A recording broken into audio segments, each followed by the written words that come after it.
Pawan Kalyan AP deputy CM అయిన తరువాత నిరంతరం ప్రభుత్వ కార్యక్రమాలతోనే బిజీగా గడుపుతున్నారు. ఆయన ఎన్నికలకు ముందే కమిట్ అయిన సినిమాల షూటింగ్లకు సైతం చాలా తక్కువ సమయం కేటాయిస్తున్నారు. పవన్ రాజకీయ కార్యక్రమాల షెడ్యూల్ను బట్టి నిర్మాతలు సినిమా షూటింగ్స్ షెడ్యూల్ చేసుకుంటున్నారు. ఇక పవన్ డిప్యూటీ సీఎం అయిన తరువాత ఒక్క సినిమా ఫంక్షన్ కి గానీ ప్రీ రిలీజ్ ఈవెంట్లకు గానీ వెళ్లలేదు. కానీ మొదటిసారి అబ్బాయి కోసం బాబాయ్ రంగంలోకి దిగుతున్నారు. శంకర్ దర్శకత్వంలో రామ్ చరణ్ నటిస్తున్న game changer pre release event కి పవన్ ముఖ్య అతిథిగా వస్తున్నట్లు మూవీ టీం అఫీషియల్ గా ప్రకటించింది.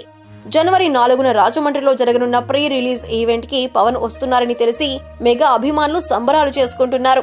బాబాయ్ అబ్బాయిలను ఒకే వేదికపై చూసేందుకు ఆతృతగా ఎదురు చూస్తున్నామంటున్నారు మెగా ఫ్యాన్స్. కాగా పొలిటికల్ యాక్షన్ ఎంటర్టైనర్ గా తెరకెక్కుతున్న గేమ్ చేంజర్ మూవీ జనవరి 10న సంక్రాంతి కానుకగా ప్రపంచవ్యాప్తంగా విడుదల కానుంది. దిల్ రాజు నిర్మిస్తున్న ఈ సినిమాలో కీరా అద్వానీ, అంజలి హీరోయిన్లుగా నటించారు. ఎస్జే సూర్య ప్రతినాయకుడి పాత్రలో నటించగా శ్రీకాంత్ కీలక పాత్ర పోషించారు.